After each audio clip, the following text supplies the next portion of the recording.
Olá a todos do programa Contábil RN. Estamos iniciando mais uma edição especial, uma edição voltada à regulamentação do direito ao empregado doméstico. Hoje temos o Dr. Luiz Antônio Medeiros de Araújo, auditor fiscal do trabalho, bacharel em Direito e em Ciências Contábeis, pós-graduado em Direito e Processo do Trabalho, também integrante do Grupo Técnico do E-Social do Ministério do Trabalho.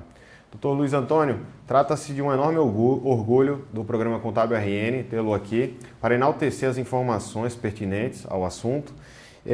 Além de agradecer pela participação, gostaria de verificar com o senhor quais foram as principais alterações nessas regulamentações do direito do empregado que o senhor possa passar a níveis de esclarecimento. Boa tarde. Agradecemos também pelo convite e pela oportunidade de vir participar desse importante programa. Em 2013, houve uma emenda constitucional que promoveu profundas alterações na regulação da relação de emprego doméstico. E, em 2015, veio uma lei para complementar essa alteração que havia iniciado em 2013. E aí, muitos dos direitos que não eram garantidos aos empregados domésticos até então, a partir de 2015, passaram a ser. Então, hoje nós podemos dizer que esses direitos não são exatamente iguais aos direitos dos empregados comuns, mas já são praticamente iguais, com pequenas alterações. Houve um grande avanço. Houve um grande avanço aí nessa... E aí nós sentimos a necessidade de eu e o colega Otácio de Souza Freitas Júnior, nós sentimos a necessidade de fazer uma atualização no livro que, desde 2003, nós já havíamos escrito, que era um livro que traz muita informação relativa à regulamentação do emprego doméstico, e aí nós achamos por bem fazer uma nova edição desse livro para levar para os empregadores domésticos essas informações relativas a como é que ele deve proceder para cumprir a legislação trabalhista. Perfeito. Inclusive, gostaria de passar para todo o público, temos aqui um exemplar, né, do Dr. Luiz Antônio Medeiros de Araújo, né, também com a autoria do senhor Otácio de Souza Freitas Júnior, tudo sobre o novo empregado doméstico e o E-Social. É uma excelente obra da editora Legistrab. Dr. Luiz Antônio, qual foi a ideia matriz para o lançamento desse livro, né, e para qual público-alvo se destina esta edição? Na verdade, a ideia de fazer o livro, como eu já disse, em 2003, nós tivemos a ideia de fazer o livro exatamente para levar para os empregadores as informações, aos empregadores domésticos, que geralmente é um público leigo no assunto, levar as informações para que ele cumprisse a legislação trabalhista em relação aos empregados domésticos. E desde 2015, com a nova regulamentação, e nós sentimos também que havia uma carência muito grande de informação por parte dos empregadores domésticos em relação a essas alterações e como os empregadores deveriam proceder para que não deixassem de cumprir a legislação trabalhista em relação aos seus empregados. O livro ele tem o público, primeiro, que é o empregador doméstico, a dona de casa, o público leigo no assunto, mas, com certeza, ele também está sendo muito bem recebido pelos profissionais da área de contabilidade, os profissionais da área de setor pessoal, que, em muitos casos, têm sido muito demandados por empregadores domésticos, que muitas vezes preferem contratar um profissional para que cuide da parte documental dos seus empregados. Então, além desses profissionais, também acredito que advogados e outras pessoas que tenham interesse na matéria. Perfeito. O programa Contábil RN ele vem evoluindo e ele tem um público considerável, mas também direcionado, né, aos empresários, aos escritórios de contabilidade e todas as repartições públicas que trabalham diretamente com finanças, contabilidade e economia. Então, assim, todos eles acompanham o mercado, existem vários livros, né, que tratam do assunto, mas eu gostaria que o senhor pontuasse qual é o diferencial da obra, tudo sobre o novo empregado doméstico e o E-Social realizado recentemente. Pegando aqui o gancho até na palavra tudo, né, exatamente é tanto a profundidade quanto a amplitude dos temas tratados no livro. Nós procuramos realmente tratar de todos os pontos e não só tratar de forma superficial, enfrentando todas as dúvidas que podem existir em relação ao empregado doméstico.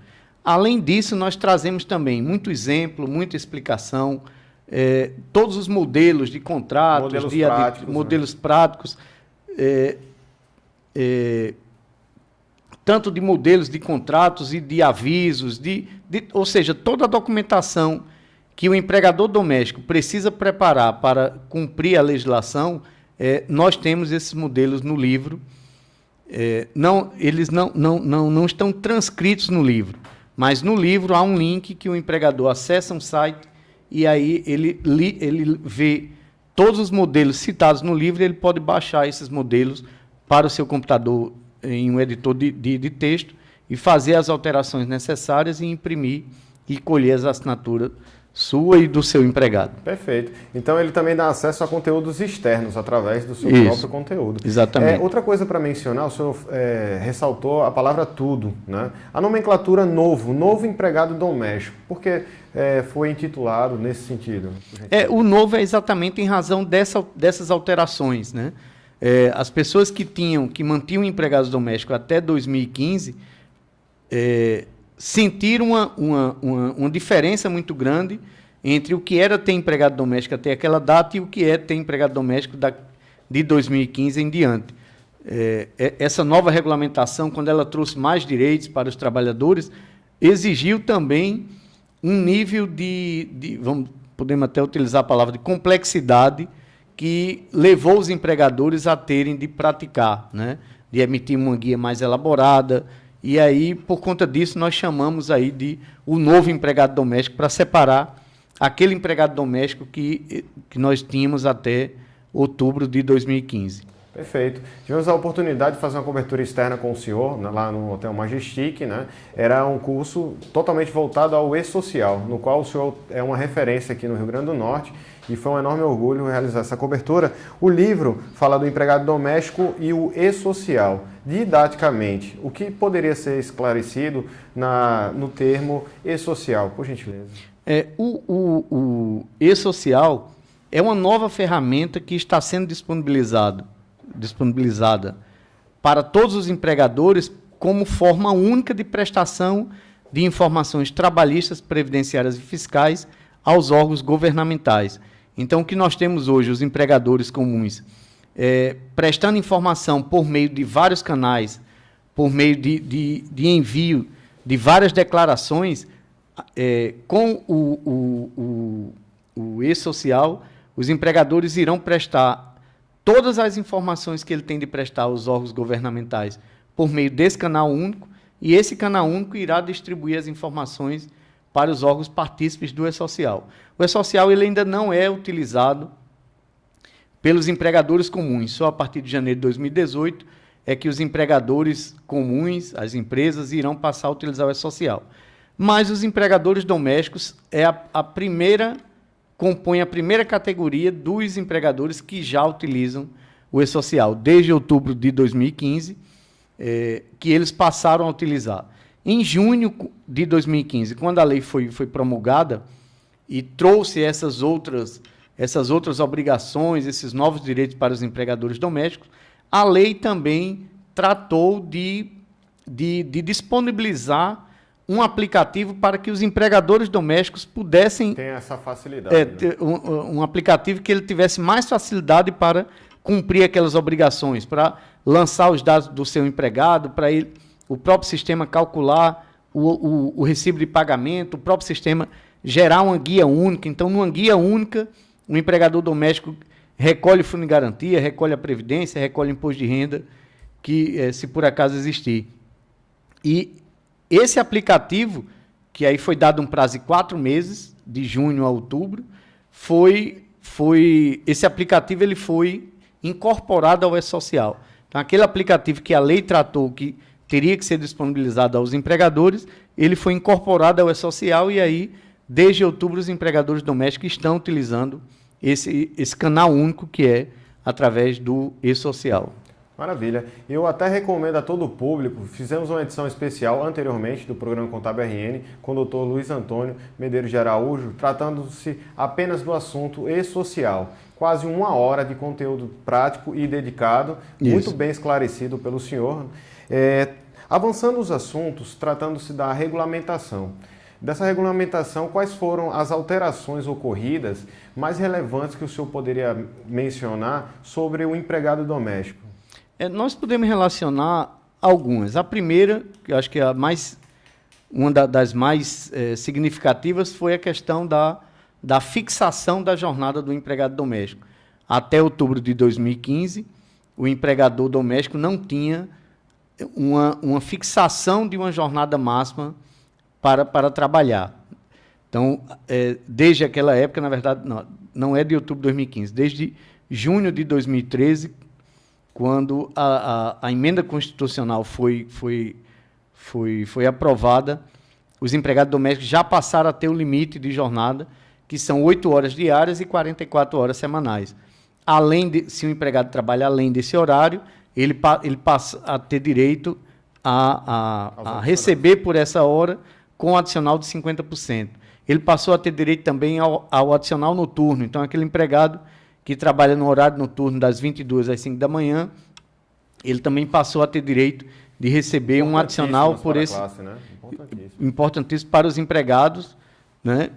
E outra alteração que foi a introdução da obrigatoriedade do recolhimento do fundo de garantia e, em consequência, os empregados domésticos passaram a ter direito ao seguro-desemprego. Não existia o e-social para monitorar tudo nesse sentido de recolhimento e agora, a partir desse momento... Isso, exatamente. Bastante. Então, a lei foi em junho de 2015, mas durante o período em que ainda estava se preparando o aplicativo para a geração da guia, que foi o que a lei deu, de 120 dias, então só a partir de outubro é que os empregadores domésticos passaram a recolher o fundo de garantia dos seus empregados. Maravilha. Legalmente, para contratar um empregado doméstico sem carteira de trabalho assinado, é possível, doutor? Não, na verdade, todo empregado doméstico e, na verdade, todos os outros empregados, se eles estão sendo contratados como empregado, eles têm de ter a carteira assinada. E é importante registrar também que, em relação ao empregado doméstico, não basta um empregador assinar a carteira do seu empregado. Isso ele está cumprindo parte da sua obrigação. É uma obrigação. Além disso, ele tem de inserir, de cadastrar o seu empregado no e-social, para que assim ele possa gerar as guias, além de prestar informação aos órgãos governamentais de que houve a contratação daquele empregado, além disso também para que ele possa gerar as guias de recolhimento para os encargos trabalhistas. E no caso, tratando-se de uma contratação por experiência, né? Eu estou contratando um empregado doméstico para um determinado período para testes. Também segue o mesmo rigor? Segue o mesmo rigor. O empregado doméstico ele pode ser contratado por experiência. Não há dúvida em relação a isso. Mas essa experiência é com a carteira assinada, né? Então, o empregado doméstico, para começar a trabalhar, ele já tem que estar com sua carteira assinada e, até o dia 7 do mês seguinte, o empregador doméstico tem de informar a admissão desse empregado ao e-social. Então, o prazo do empregador para assinar a carteira de trabalho... É de 48... Para assinar a carteira e devolver ao empregado, o prazo é de 48 horas. 48 horas. E para lançar o empregado no e-social, ele tem até o dia 7 do mês seguinte, que é o prazo que ele tem para gerar a guia. E aí muitas pessoas perguntam, então, se durante o contrato de experiência ele tem de estar com a carteira, então, para que a experiência, né? Ainda é muito comum os empregadores, não só os domésticos, mas os comuns, dizerem, não, eu contratei esse empregado por experiência, só depois da experiência que eu vou assinar a carteira dele. Não é assim. Não, então ele tem de estar com a carteira. Né? O que muda, aí você diz, então, para que a contratação por experiência? Se você contratou uma experiência de 30, de 60, 90 dias, se você faz a rescisão no término daquele prazo definido, o empregador não vai ter de pagar o aviso prévio indenizado e não vai ter de pagar os 40% do Fundo de Garantia, que no caso do empregador doméstico, ele já vem recolhendo todo mês. Então, só muda isso. É que se você contratou por experiência e vai rescindir o contrato no final da experiência, na hora de pagar as verbas rescisórias ao seu empregado doméstico, você não vai ter de pagar essas duas verbas. O aviso prévio indenizado e, no caso do empregador doméstico, os 40% do Fundo de Garantia, que já está depositado, é o empregador quem vai lá e saca aquele valor, ao invés de ser o empregado quem saca. Não vai incidir na rescisão do Não vai incidir na rescisão. Maravilha. Tratando-se da cuidadora, né, que trata-se de um profissional específico, segue o mesmo rigor de contratação com carteira de trabalho assinada? Sim, se for um cuidador de idoso, um cuidador de enfermo, que seja contratado por uma família, por uma pessoa, essa pessoa também é empregado doméstico. Na verdade, o empregado doméstico, ele pode desenvolver várias atividades. Ele pode ser um cuidador, pode ser um enfermeiro, um motorista, até um piloto de avião, um piloto de helicóptero, pode ser empregado doméstico. Então, aos olhos do Ministério do Trabalho, por exemplo, um cuidador considera-se como empregado doméstico também, sim, correto? Se o empregador que está contratando é uma pessoa ou uma família, e aquele trabalho daquela pessoa que está sendo contratado, ele não é utilizado com fins lucrativos, essa pessoa é um empregado doméstico. E, em consequência, tem de estar com sua situação regularizada. Quanto às horas, no máximo, o empregado doméstico pode trabalhar diariamente, né? Tendo em vista, por exemplo, a CLT, né? Temos níveis de atividade que têm pré-estabelecendo uma carga horária diária. No empregado doméstico, como é que funciona? A jornada de um empregado doméstico é de 8 horas diárias, no máximo, e 44 horas semanais.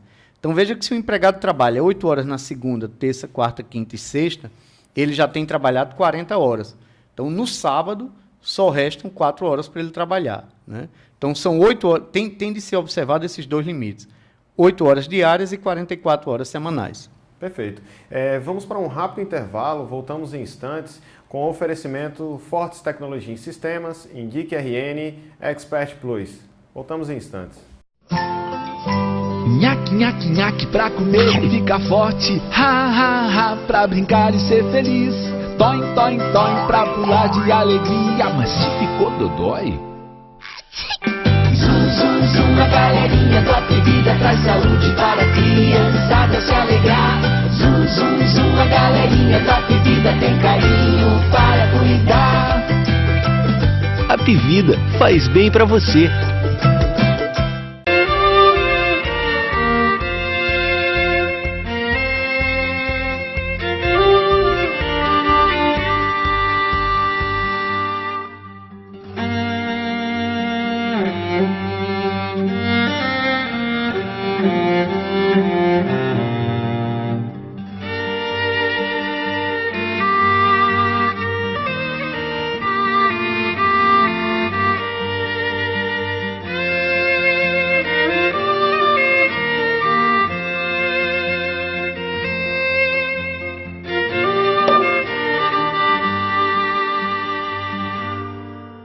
Quando você deu o seu primeiro passo na carreira de contabilidade, quando você conseguiu seu primeiro emprego, quando você criou sua empresa contábil, quando você fechou com seu primeiro cliente.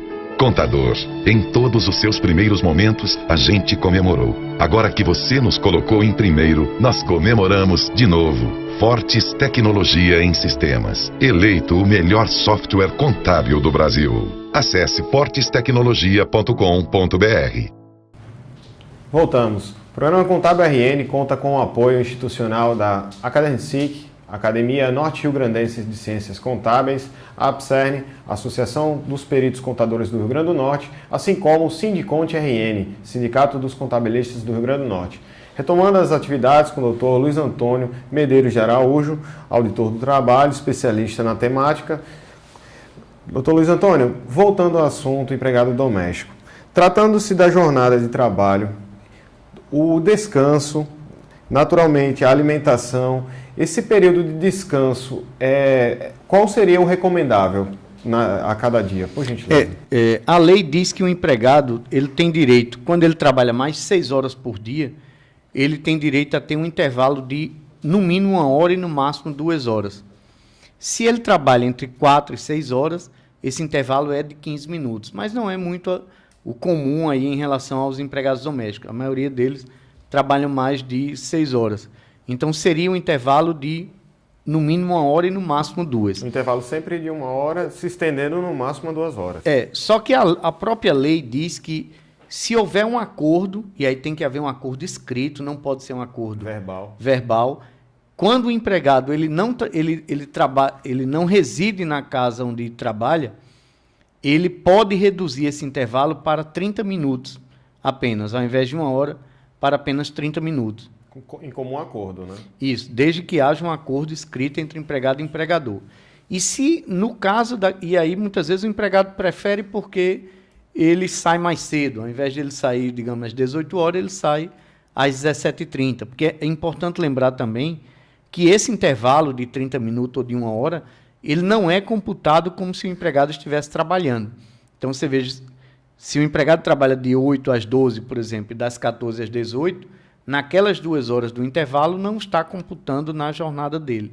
Então, muitas vezes, quando o empregado tem de ir para casa todo dia, ele prefere realmente que esse intervalo seja um intervalo menor. O empregado doméstico pode, mediante acordo escrito, reduzir o intervalo para apenas 30 minutos. No caso do empregado que reside na própria casa, aquele empregado só vai para casa no final de semana, também é muito comum. Aí a lei diz que esse intervalo de 1 a 2 horas, por exemplo, o intervalo de 2 horas, ele pode ser partido em 2 períodos, desde que a soma desses 2 intervalos não ultrapasse 4 horas. Não pode ultrapassar 4 horas. Então, o empregador pode colocar o empregado para trabalhar 3 horas, para 1 hora, depois ele trabalha mais 3 horas, por exemplo, para mais 1 hora. Ou seja, o empregador pode fazer de uma forma que o empregado trabalhe de manhã, digamos, até fazer o almoço, depois tem um intervalo de 1 a 2 horas, depois volte a trabalhar mais um pouco, depois tenha outro intervalo, e aí volte a trabalhar, digamos, para lavar a louça do jantar, por exemplo. Desde que a soma desses 2 intervalos não pode ultrapassar 4 horas.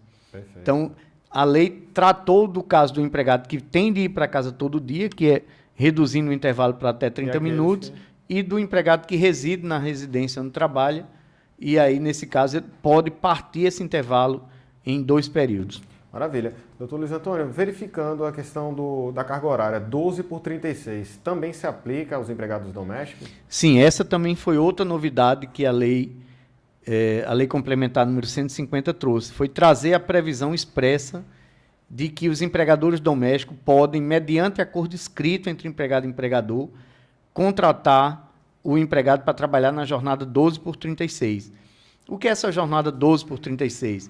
O empregado trabalha 12 horas seguidas, e a lei, inclusive em relação ao doméstico, diz que ele pode trabalhar essas 12 horas seguidas, e aí nesse caso ele pode não ter aquele intervalo de 1 hora. Sem intervalo. Sem intervalo, mas aí o empregador tem que indenizar o empregado em razão de não ter tido o intervalo de 1 hora. Ele trabalha 12 horas, por exemplo, hoje, pela manhã, de 7 da manhã às 7 da noite. E aí ele passa 36 horas sem trabalhar. Ele passa hoje à noite, amanhã o dia e amanhã à noite, e só volta a trabalhar no sábado, por exemplo. E o empregado que trabalha hoje à noite, ele trabalha hoje à noite e só volta a trabalhar no sábado à noite. E amanhã, durante o dia, teria outro empregado trabalhando, ou seja, cada empregado trabalha um dia sim, um dia não, e o outro empregado trabalha uma noite sim, uma noite não. Então, é muito utilizado em relação aos empregadores domésticos para cuidadores de idosos, cuidadores de enfermos, e que, para isso, o empregador precisaria de 4 empregados, né? 2 se revezando. Para suprir o horário. Para suprir as 24 horas que aquela pessoa precisa daqueles cuidados. 2 se revezando de dia, 2 se revezando à noite. E lembrando... Fora a indenização. Fora a indenização do intervalo que não foi concedido. Se o empregador quiser, ele pode conceder. Se ele não quiser conceder o intervalo, pode manter o empregado trabalhando as 12 horas corridas sem ter o intervalo e indenizar. E é importante separar que essa é uma situação que vale para os empregados domésticos, que pode ser mediante acordo escrito entre empregado e empregador, e esse intervalo pode ser indenizado. Em relação aos empregados comuns, uma empresa de segurança, um hospital, por exemplo, que mantém enfermeiro, mantém vigilante trabalhando na jornada 12 por 36, essa jornada só pode ser utilizada se estiver previsto em acordo coletivo ou convenção coletiva, ou seja, não pode ser negociado entre empregado e empregador, tem que ser negociado com o sindicato. E também, no caso dos empregados comuns, o intervalo, aquele de 1 hora, que o do doméstico pode ser indenizado, o do empregado comum não pode ser indenizado, ele tem de ser concedido. Concedido, né? Na evolução da jornada de trabalho e também no banco de horas, o livro de ponto, o registro no ponto, é realizado para a classe? Sim, a lei trouxe o que muitas pessoas criticam e que trouxe um complicador a mais para os empregadores domésticos, trouxe a obrigatoriedade de todo empregador doméstico de ter o registro de ponto dos seus empregados. Essa é outra diferença também que tem em relação ao empregado comum.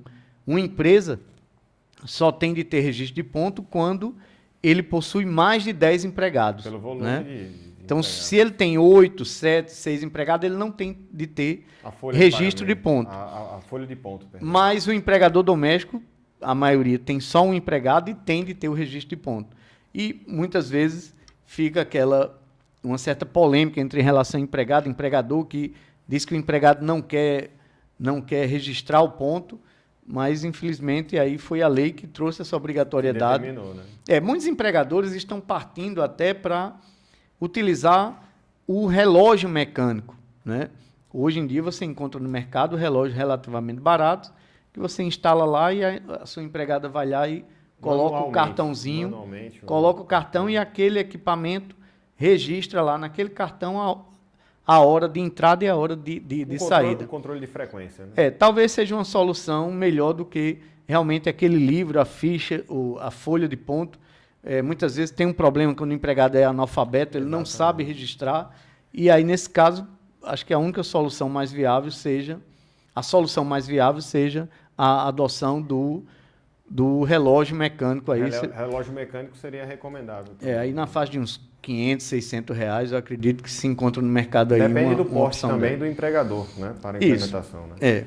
Perfeito. Outra coisa, o empregado doméstico que não queira necessariamente trabalhar no sábado, essas horas podem ser acrescidas em outro momento dentro da carga horária semanal? Sim, mediante acordo, também mediante acordo escrito entre empregado e empregador, não pode ser verbal. Pode ser acertado entre empregado e empregador que, ao invés de ele trabalhar 8 horas de segunda a sexta e as 4 horas no sábado, que muitas vezes, principalmente o empregado que mora aqui em cidades aqui vizinhas a Natal, querem ir para casa no sábado ou na sexta à noite, pode haver um acordo para que aquelas 4 horas que deveriam ser trabalhadas no sábado sejam trabalhadas, por exemplo, de segunda a quinta. Ao invés de ele trabalhar ao invés de trabalhar 8 horas segunda a quinta, ele trabalha 9 horas, que dá 36 horas. Um banco de horas que possa suprir... Isso, desde compensando dentro da mesma semana. Ele vai trabalhar às 9 horas segunda a quinta, que dá 36 horas, mais as 8 horas da sexta, que dá as 44 horas. Então, veja que aquele dia que ele trabalhou a mais, aquela hora que ele trabalhou a mais segunda a quinta, ele vai compensar pelas horas que ele não vai trabalhar na sexta-feira, no sábado, desculpa. Mas lembrando que tem de haver um acordo escrito. Esse acordo não pode ser verbal. E aí, pegando mais uma deixa aqui no livro, no anexo, no site indicado aqui no livro, o empregador doméstico encontra todos esses modelos do acordo de compensação, todos os procedimentos, do acordo, no caso, para a jornada 12 por 36. Então, todo esse acerto que o empregador precisa fazer com o seu empregado por escrito, ele encontra a sugestão desses modelos indicados no livro. O acordo escrito, uma vez formulado, ele pode ser alterado ou refeito de acordo com o interesse de empregador e empregado? Sim, se houver interesse, ele tem que fazer um novo acordo, tem que fazer um aditivo àquele acordo inicial, assinado pelas partes. Pode haver, sim. Perfeito. No caso, o empregador queira um empregado doméstico para trabalhar apenas 3 vezes por semana, o salário, a remuneração, proporcionalmente, pode ser inferior ao salário mínimo, doutor? Pode. Essa é uma questão interessante, né? Na verdade, esse empregado ele não está recebendo menos do que o mínimo. Né? As pessoas dizem, mas o empregado não pode receber menos que o mínimo. Mas ele não está recebendo menos que o mínimo.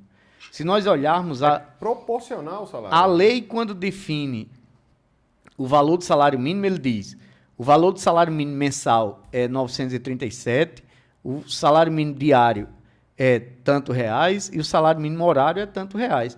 Esse empregado, ele pode ser contratado para trabalhar menos do que as 44 horas, e se ele é contratado para trabalhar até 25 horas por semana, é o chamado contrato em tempo parcial, ele não pode receber por dia ou por hora menos do que aqueles valores que foram definidos quando foi definido o valor do salário mínimo mensal. Então, esse empregado ele está recebendo salário mínimo. É bem verdade que é um valor menor do que o salário mínimo mensal, mas ele está recebendo salário mínimo horário ou diário. Por hora de trabalho. Por hora ou por dia, conforme o caso. Ao final do mês, o empregador verifica quantas horas ou quantos dias ele trabalhou, de acordo com o que foi acertado, calcula o reflexo desse valor das horas ou dos dias trabalhados no repouso semanal remunerado e encontra o valor que vai ser pago ao trabalhador. E aí também é importante que, nesse caso, apesar de a lei ela não trazer a obrigatoriedade de haver um contrato escrito entre empregado e empregador, a lei só traz a obrigação de haver a assinatura da carteira e o registro do empregado no E-Social. A comunicação no E-Social diretamente. Isso. Né? Mas em todos esses casos de contrato, seja o contrato de experiência, seja o contrato do empregado que foi contratado para trabalhar menos de que 44 horas por semana, é importante que haja um contrato escrito. Porque se não houver um contrato escrito entre empregado e empregador, depois irá caber ao empregador provar que o empregado tinha conhecimento de que estava sendo contratado por experiência, de que estava sendo contratado para trabalhar Qual seria o regime de contratação? Exatamente. Então, se ele não tem essa prova escrita assinada pelo empregado, ele vai ter de provar essas condições especiais por outro meio, com alguma testemunha, de alguma outra forma. E se ele tem um contrato assinado pelo empregado, é muito mais fácil de ele provar. Já fica resguardado. Tratando-se Exatamente. daqueles empregados domésticos que trabalham meio expediente, meio período por dia, também segue essa mesma lógica? Também segue essa mesma lógica. Como eu falei, ele pode ser contratado. Se eu vou contratar um empregado para trabalhar 3 dias por semana, eu vou assinar a carteira dele lá na remuneração, no campo de remuneração, eu vou dizer que ele vai ganhar, sei lá, R$15 por dia, o valor que der, o valor mínimo por dia. Nesse caso que eu estou contratando um empregado para trabalhar apenas 4 horas, por exemplo, de segunda a sábado, que dá 24 horas, né? 6 vezes 4, 24, ele também é um contrato em tempo parcial, e eu vou dizer lá no campo da remuneração que ele vai ganhar um valor X por cada hora trabalhada. E assim ele estará ciente de todo o montante que será proporcional ao período. Exatamente. Folga semanal remunerada, né? Naturalmente, habitualmente concedemos no domingo, né? E qual seria a sistemática e se existe essa obrigatoriedade do domingo ter o descanso semanal remunerado para o empregado doméstico? Na verdade, o que o empregado tem é um direito a uma folga semanal. E a Constituição e a lei diz que é preferencialmente aos domingos. Então, o empregado pode, digamos, um cuidador de idoso, um empregado que trabalha numa casa que precisa que o empregado trabalhe no domingo, não há nenhuma ilegalidade nisso. O empregado, nesse caso, o que ele tem direito é de folgar. Se ele vai trabalhar o domingo, ele tem que folgar em outro dia, naquela semana, de forma que ele não trabalhe 7 dias seguidos.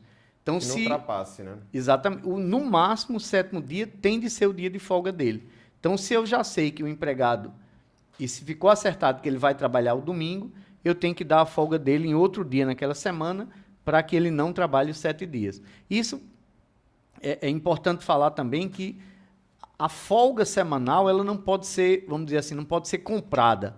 Né? Dizer, o empregado trabalha de segunda a sábado, eu preciso que ele trabalhe domingo, ele vai trabalhar o domingo e eu vou pagar por esse dia. Isso é ilegal, né? Nesse caso, a folga tem de ser concedida em outro dia naquela semana.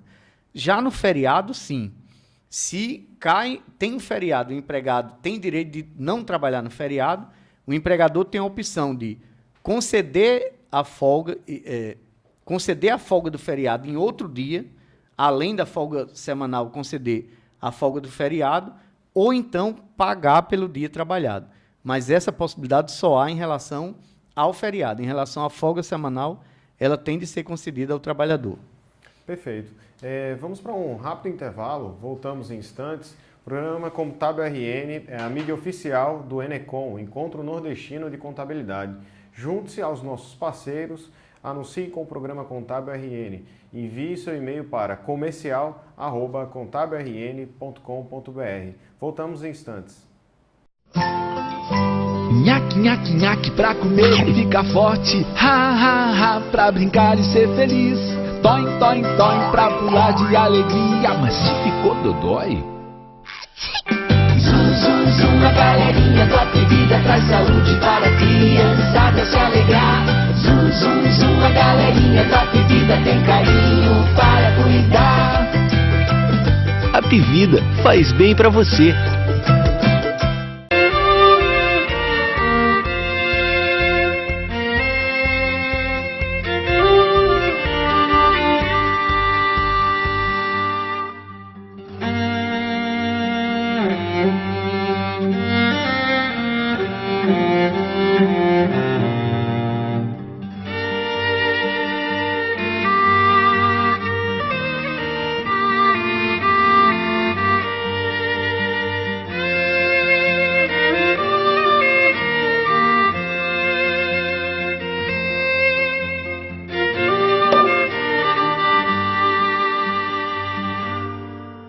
Quando você deu o seu primeiro passo na carreira de contabilidade, quando você conseguiu seu primeiro emprego, quando você criou sua empresa contábil, quando você fechou com seu primeiro cliente. Contador, em todos os seus primeiros momentos, a gente comemorou. Agora que você nos colocou em primeiro, nós comemoramos de novo. Fortes Tecnologia em Sistemas. Eleito o melhor software contábil do Brasil. Acesse fortestecnologia.com.br. Voltamos. Um oferecimento Fortes Tecnologia em Sistemas, Indique RN, Expert Plus, Finanças em Pauta. São parceiros do programa Contábil RN, retomando o terceiro bloco com o Dr. Luiz Antônio Medeiros de Araújo, auditor fiscal do trabalho. Dr. Luiz Antônio, tratando-se do empregado doméstico, o caseiro de granja, ele também se enquadra como empregado doméstico nesse sentido? Veja, ele pode se enquadrar ou não, né? Nós temos de olhar qual é a atividade desenvolvida nessa granja e qual é a atividade que aquela pessoa está sendo contratada para desempenhar.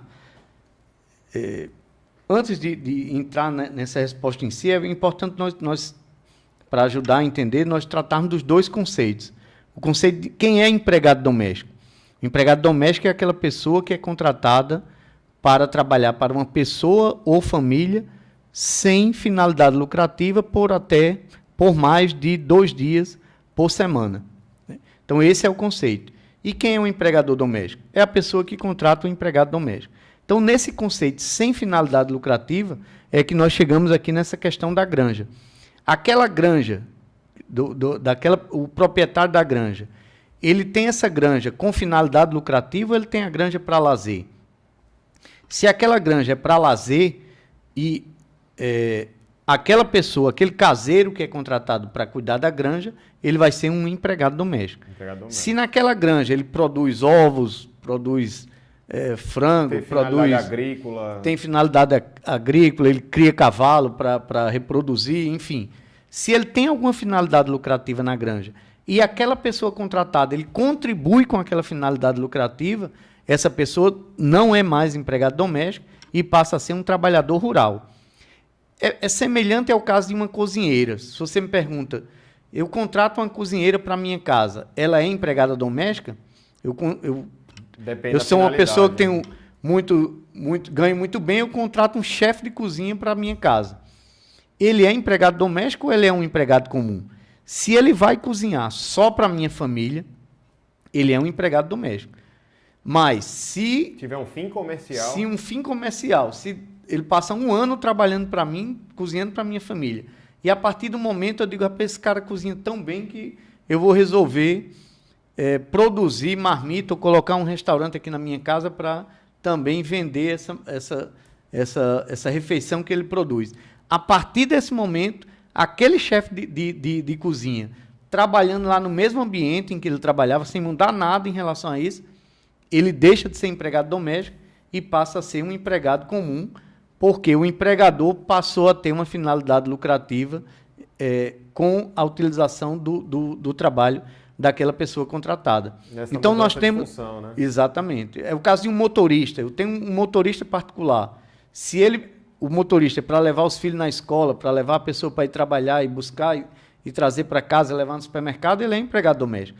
Mas se aquele motorista, nas horas em que ele não está fazendo nada, ele tem de fazer entrega lá da empresa, levar uma mercadoria para aqui, para ali, levar uma pessoa para atender um cliente, ele deixa de ser empregado doméstico, ele passa a ser um empregado comum.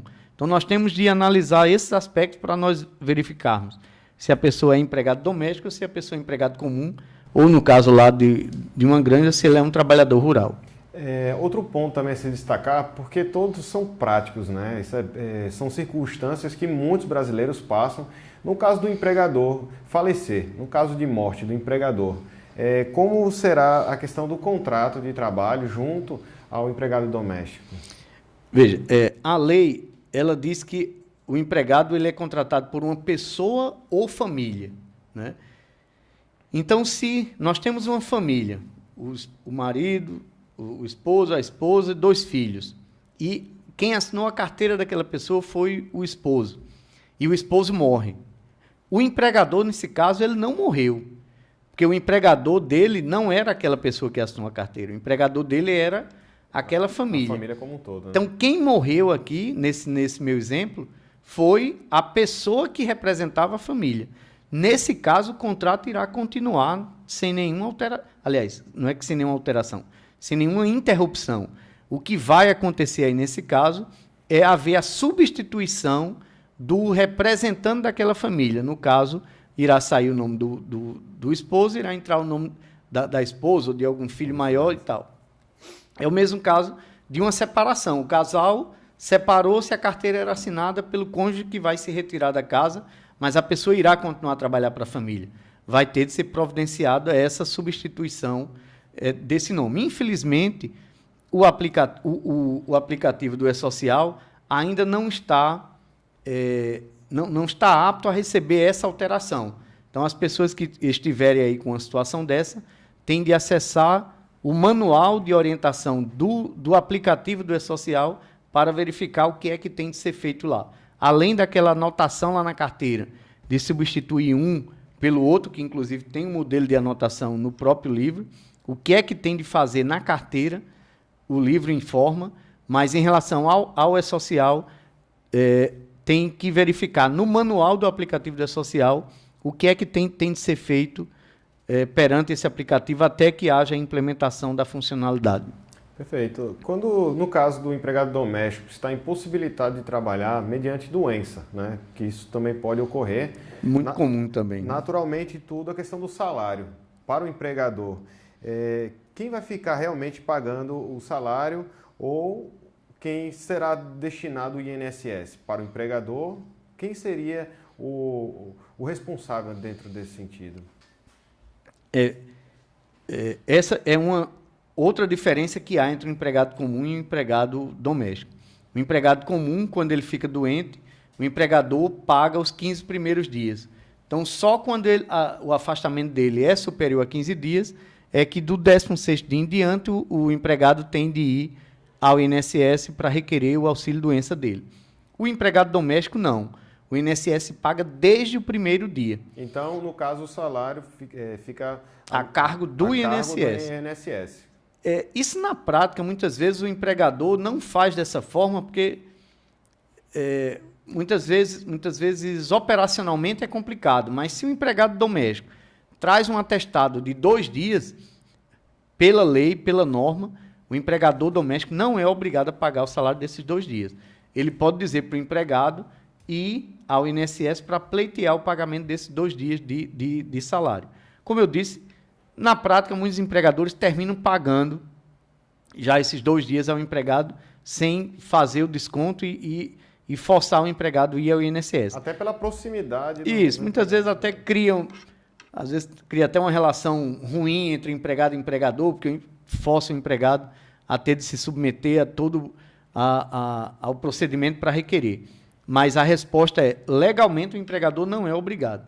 O INSS paga desde o primeiro dia de afastamento. Muitos da população, naturalmente, já passaram por essas circunstâncias e assumiram essa responsabilidade, tendo em vista que o INSS poderia arcar com esta contribuição de salário. Né? E certamente muitos fazem assim por sequer saberem que ele não tinha essa responsabilidade de fazer o pagamento. Importantíssimo.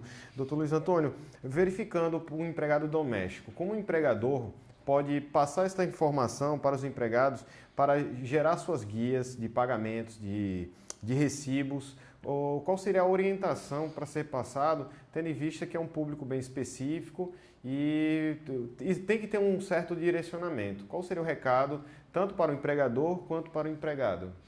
O recado para o empregador é, contratou um novo empregado, assine a carteira dele e em 48 horas devolva e acesse o E-Social no site www.esocial.gov.br e lance lá, efetue o cadastramento do seu empregado e todo mês acesse o E-Social novamente, gere o recibo de pagamento do salário do seu empregado e, ao final, em cada mês também, gere a guia de recolhimento. É uma guia única, é bem simples, a quitação dela é uma guia com código de barra e nessa guia vai ser gerado, o recolhimento irá incluir o fundo de garantia, que são os 8% que os empregados passaram a ter direito, a contribuição previdenciária que ele reteve do seu empregado, que é 8% a 11%, de acordo com o valor do salário, a sua parte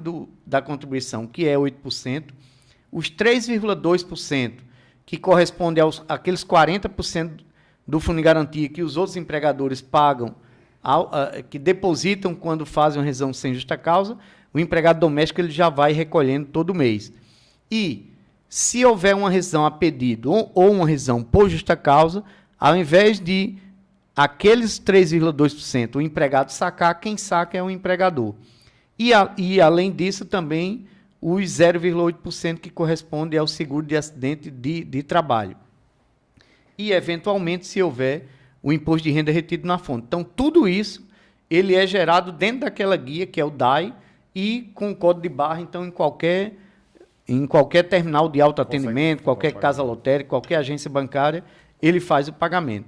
E também produzir os documentos para colher a assinatura de todas, relativa a todas as obrigações que o empregador tinha de cumprir em relação ao seu empregado.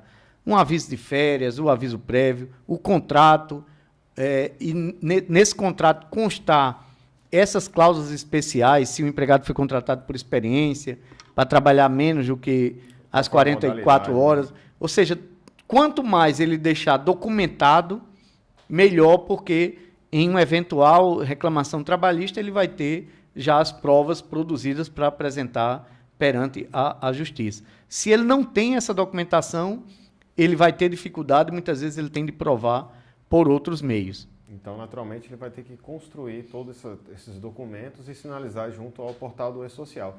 O programa Contábil RN teve uma edição especial anteriormente com o Dr. Luiz Antônio Medeiros de Araújo, tratando-se sobre o tema E-Social. Bem a fundo, o programa Contábil RN recomenda e tratando-se do assunto voltado ao tudo sobre o novo empregado doméstico e o E-Social. Eu gostaria de agradecer enormemente pela participação do senhor, pela representatividade como referência no tema E-Social, mas sobre essa obra maravilhosa que nas grandes palestras e workshops aqui no Rio Grande do Norte, para aderir e ter conhecimento de tudo que está sendo promovido para o público, qual seria a forma de adesão para ter acesso a esse tipo de material, doutor? Esse livro ele foi editado pela editora Legistrab e ele está à venda no portal loja.legistrab.com.br. Também aqui em Natal, no caso aqui de comprando pelo site, é com frete grátis para todo o Brasil. Aqui em Natal, especificamente, está à venda na banca de jornal do Nordestão da Prudente de Moraes, ali com a Sierra Mirim, nas livrarias Câmara Cascudo e também pelo WhatsApp no número 98718 5757. O valor do livro custa R$ 60. Perfeito. Doutor Luiz Antônio, eu gostaria de agradecer mais uma vez pelas sábias informações e pontuais, né, para mais uma classe que tem essa necessidade de esclarecimento de informações. Então, o Programa Contábil RN está realmente, mais uma vez, grato pela presença do senhor. Tá, nós é que agradecemos pela oportunidade e esperamos ter contribuído para esclarecer os empregadores e os profissionais acerca desse tema que tem causado muita dúvida aí entre todas as pessoas envolvidas. Perfeito. Encerramos assim a edição do Programa Contábil RN voltada à regulamentação dos direitos do empregado doméstico com o Dr. Luiz Antônio Medeiros de Araújo. Um apoio institucional à Caderncic, Academia Norte Rio Grandense de Ciências Contábeis, a APSERN, Associação dos Peritos Contadores do Rio Grande do Norte, e Sindiconte RN, Sindicato dos Contabilistas do Rio Grande do Norte. Forte abraço a todos.